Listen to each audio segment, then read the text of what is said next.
Okay, may gabi sa tanan. So karong gabi ako nang nakabunot sa Wednesday sa pag-share sa pulong sa Ginoo karon sa akong devotion. Dirita sa Deuteronomy chapter 23 verse 21. So ako ni share kung unsa ako nakatunan diri. And then dirita sa Old Testament una and then dirita magtapos sa New Testament. So verse 21, lingkod lang mo. Chapter 23, verse 21. Akong basahon. Nana mo? Verse 21, when thou shalt vow a vow unto the Lord thy God, thou shalt not slack to pay it, for the Lord thy God will surely require it of thee, and it would be sin in thee. So let us pray. Lord, thank you Lord sa kagabion. Salamat sa safety and protection nga maghihatag kanamo labi na gyud Lord sa pag-travel diri padulong sa simbahan nga imo kami gitagaan gyud og safety and protection Ginoo. We pray Lord nga ikaw makahinlo gid kanamo pinagi sa balang dugo ni Jesucristo, makapasaylo sa mga kalapasan nga mong nabuhat da kanimo Lord, nga unsa gid ang sulod sa mong kasing-kasing nga ikaw makahatag kanamo o cleansing diri kanamo Ginoo, nga pinagi pod sa Holy Spirit nga mag-guide kanamo karon Lord, labi na sa papaminaw sa main service Ginoo, nga ikaw pud maagian ni pastor o diri pud gana ako Ginoo sa akong pag-share sa akong nakatunan da sa imong pulong sa akong devotional everyday, nga ikaw gid naka-deal pud Ginoo nga sa akong pag-share karon nga ma-bless pud sila sa akong nakatunan Lord. Kinitan pasalamatan ug giampo sa Kristo Jesus. Amen. Okay, diri sa verse 21, kung kita maghatag og vow, nga vow pag diha sa Ginoo, giingon dira nga thou shalt not slack to pay it. So nakatunan ako sa akong galingon ba nga kanang init pa kay ka sa Kristohanong kinabuhi. I hope naka-experience na nani nga kana bitong natino na gid nimo, magkuto bag natino na jud nimo nga luwas jud ka nga dawat na gid nimo si Jesus Christ sa imong kasing-kasing, nga imo gid siya gi-accept sa imong kinabuhi nga personal Lord and Savior gid nimo. Makaingon gid ka mga luwas na jud ko nga Lord sa tibuok na kong kinabuhi ako gid ihatag nimo, mo serve gid ko nimo, mo alagad jud ko nimo basta imo kong tawgon. Pero sa diyang hinahinay na nahimo ng habit na to or nahimo ng na board na ta ba, mao din ni ang pulong sa Ginoo, giingon sa pulong sa Ginoo day nga sa dihang naluwas na hinuon ko, nahimo na noong lisod ang akong kinabuhi. Ang akong kinabuhi wala nasibo sa unsay akong nahuna-huna. Ingon ni pastor nga mao ni kung Kristohanon ka, dapat kanang ayahay ang kinabuhi. Ingon basta luwas ka, ma-experience nimo ang Ginoo sa imong kinabuhi nga dato jud ko. Di ba no? Pero niabot sa time nga lisod lagi, pobre lagi ko. Nya nisaad ka sa Ginoo na kay init pa kay ka sa pagpangalagad sa Ginoo, sa bag-o pa ka naluwas, niingon na ka nga mangalagad jud ko nimo Lord, pero di na ako Lord oy. Murag nibakwi ka ba? Pero niingon ba ya ang pulong sa Ginoo diri sa Deuteronomy chapter 23 verse 21 nga thou shalt not slack to pay it. Kaya nga naman, niingon man diri, for the Lord thy God will surely giday, niingon diri, will surely require it of thee, and it would be sin in thee. Ato ba dayonon sa verse 22 until sa 25 na ni, but if thou shalt forbear to vow, it shall be no sin in thee. Hindutan no kung ato ning tumano no, that which is gone out of thy lips thou shalt keep and perform, even a free will offering, according as thou hast vowed unto the Lord thy God, which thou hast promised with thy mouth. So careful ta sa atong gipanulti diri sa labi na pagyud magampo man gyud ta no. Makaingon man gyud ta nga si Jesucristo naa sa atong kinabuhi, naa sa atong kasing-kasing. Atong makuan ba nga duol na kaayo ang atong pagkigistorya sa Ginoo. Kay sila ni sa una moadto pa man sa temple, moadto pa sa tabernacle para makigsaad sa Ginoo, pero ang atuan ni gingon pa sa nay kuno ang Ginoo Sawog na lang og atong tuhod maikuwang. Ang pinakasayon pag yun, ang atong kasing-kasing, dool na kayang Ginoo sa atong kasing-kasing. Nagid sa ang Ginoo sa atong kasing-kasing ba? Dali ra nato maistorya ang Ginoo karon kay gitagaan ta Holy Spirit nga magpadala sa atong pagampo. Unya pataka-taka lang ta og istorya sa atong baba. Magsige ta, Lord, salamat kayo mo, mga lagad jud ko nimo. Ako ginibuhaton sa akong kinabuhi. Mao ni akong promise. Dapat atong tumanon. And then 24, when thou comest into thy neighbor's vineyard, then thou mayest eat grapes, thy fill at thine own pleasure, but thou shalt not put any in thy vessel. So, pwede ra ta mukaon diya sa kuantog karan ra. Di ta pwede magda. So, ato makuandiri nga, ang promise nato diya sa Ginoo ba, dapat atong tumanon. Ato pagid kuanon diri sa Old Testament, napagid sa Ecclesiastes chapter 5. Tanaw na to, naapa bagyapon ni sa New Testament. Ato sa kuanon sa Old Testament sa ta. Ecclesiastes chapter 5 verse 1 until sa 7. Keep thy foot when thou goest to the house of God, and be more ready to hear than to give the sacrifice of fools. For they consider not that they do evil. Be not rash with thy mouth, and let not thine heart be hasty to utter anything before God. For God is in heaven, and thou upon earth. Therefore, let thy words be few.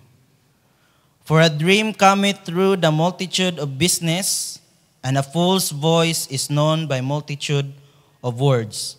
When thou vowest a vow unto God, differ not to pay it, for he hath no pleasure in fools. Pay that which thou hast vowed.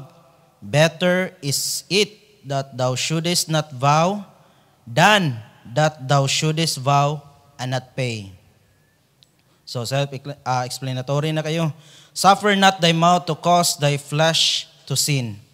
Neither say thou before the angel that it was an error.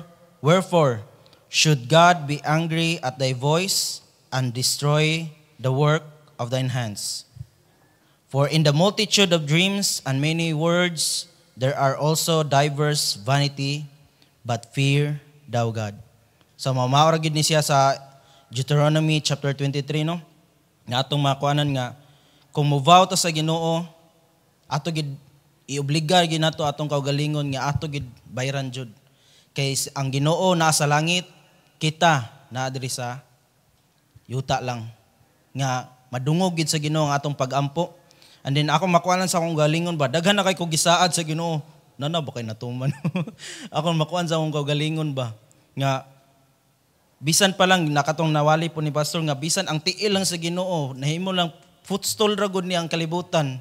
Sa iyang himaya ba dili ka conceive ang dili ka contain ang kalibutan sa presensya sa Ginoo. Pasalamat ta sa kalibutan niyang gikuan na iyang gi-illustrate pero dire sa tong kasing-kasing ning puyo siya. Pasalamat ana no. Nya magvow lang ta. Pero dapat atong avow jud nga moobligar ta sa atong kaugalingon. Akong iobligar akong kaugalingon. I hope inyo pud iobligar inyong kaugalingon nga atong i-pay ang atong vow. Kay bisan unsa atong buhaton na kay libutana, di man igo siya nga makabayad gyud ta sa unsa kaayo sa Ginoo sa atong kinabuhi. Pero mahimaya man siya. Di man siya mahimaya tungod sa iro. Mas mahimaya man siya diri nato. Mas may palagi ang langgam lagi motuman sa Ginoo kaysa nato.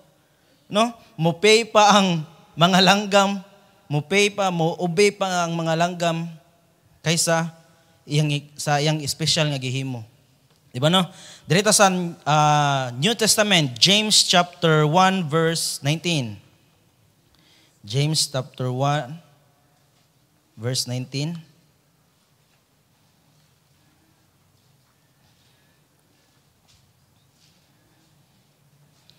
Akong basahon. Wherefore, my beloved brethren, let every man be swift to hear, slow to speak, slow to wrath. Dapat Dili lang kay ta sige tagsaad sa Ginoo, sige tagsaad sa Ginoo, but maminaw po ta sa iyang tingog. Dili sa tanang panahon gyud nga magsige sumalang bitaw kung naatay anak or naatay na-experience na ko nga nay estudyante nga may lang mo kanang mo istorya ba? May lang mo istorya. Pero sa diyang imong suguon, oo. Oo dayon nya inikahamo ano man unsa gani teacher? Makuan lang gyapon, makuan na to sa Ginoo ba nga daghan kay ang gisugo sa Ginoo pero dili na to paminawon. Mas mailan ta mo istorya, mas mailan ta moingon sa Ginoo, mosaad ta sa Ginoo pero walay buhat. Musugo ang Ginoo ang atong buhat padong dito sa laing direction. So, dire dapat swift to hear ta but slow to speak. Para ang atong vow diha sa Ginoo matuman gyud. Nga dili ta pataka og istorya sa pagsaad nato diha sa Ginoo. So dire sa Matthew chapter 5 verse 33. Ako lang ni hatag ninyo ang mga reference pada niya. Nga dili lang kay sa Old Testament nahitabo ni nga naay mga vow dito nga mga tao, kundi naapod sa New Testament makita po nato diri nga naa po'y vow ang mga katawhan ning panahona. Again, ye have heard that it hath been said by them of old times, sa Old Testament gi-quote ni, thou shalt not forswear thyself, but shalt perform unto the Lord thine oaths. But I say unto you, swear not at all, neither by heaven, for it is God's throne, nor by the earth, for it is his footstool, neither by Jerusalem, for it is the city of the great King. Neither shalt thou swear by thy head, by thy head na gyud ay, gipagamay gyud ang scope, because thou canst not make one hair white or black. But let your communication be yea, nay, nay. For whatsoever is more than this cometh of evil. So dapat true ta sa atong mga pulong. Dili ta mo swear, kipagamay gyud ang scope bisan sa atong nahuna, sa atong pagsaad sa Ginoo. Kung unsa atong gisaad sa Ginoo atong tumanon. Kung unsa ang di nato, di gyud na siya. Kung unsa ang ye, ato ginang iye gyud nato sa atong kagalingon. 2 Corinthians chapter 1 verse 17. When I therefore was thus minded, did I use lightness, or the things that I purpose, though I purpose according to the flesh, that with me there shall be yea and nay, yea, and nay, nay. But as God is true, our word toward you was not yea and nay, for the Son of God, Jesus Christ, who was preached among you by us, even by me and Silvanus and Timotheus, was not yea and nay, but in him was yea.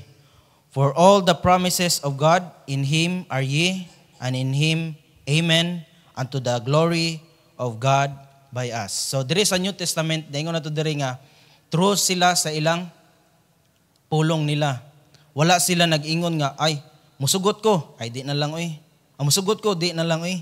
Sa kwan ba, makuha ako sa akong kagalingon pod nga, urong sulong. Mahingo pa, Pastor? May pang, marag hubog ba?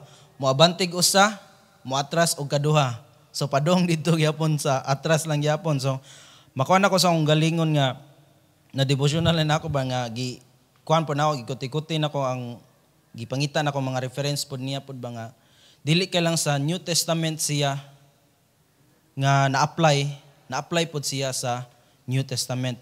So I hope and I pray nga matuman po nako nga dili lang ko pinaagi sa pulong lang, dili lang pinaagi sa kanang pag-promise lang sa Ginoo, may lang mo promise sa Ginoo, may lang mo vow sa Ginoo, pero dili gid tinud-anay ang pagbuhat kay tungod ning ye na unta pero ning ye na pod kaduha. Ning ye na pod, ning nay na pod kaduha. So, akong ikuan sa akong galingon ni akong gi-pray sa Ginoo nga ang akong mahimo gud gyud. Mahimo gid siyang yes gyud nga i-pray na to atong kaugalingon matag-usa na to nga dili na to himuon ang Ginoo og ipasahon na nato ang Ginoo sa atong kinabuhi ba. Nga mahimo lang siyang kung naay maingon nga mga mangindian man ni mga tawhana gid. Why imbes ang himaya sa Ginoo ba mahimaya na untang Ginoo sa atong kinabuhi pero naabot na sa panahon nga ning no na ta. Lord, lisod lagi Lord. Lord, dili lagi nagtuo ko kung mo yes ko nimo nya murag no lagi akong kinabuhi lagi. So, di ba na makuan man na nato nga sa diyang gibaptize ta naay gid temptation ang nga moabot. Musamok gid si Satan. Naay gid panahon nga makaingon jud ka ba nga may paningno ko. Pero pasalamat ta sa Ginoo. Sa grasya sa Ginoo ra gid tanan. And then pasalamat ta nga naay Holy Spirit nga gihatag ang Ginoo nato. Nga mogiya nato ba nga uy, murag no na gid ka padong dili na ka sa yes. So, kung muater ta og vow sa Ginoo, dapat iobligar atong kaugalingon nga madto gid ta sa yes nga daan. Nga akong pod ikuan akong kaugalingon nga yes Lord kung unsay mong ikuan ako. Grasya sa Ginoo kung unsay mong ihatag nako mo yes ka Lord. Okay? Yeah,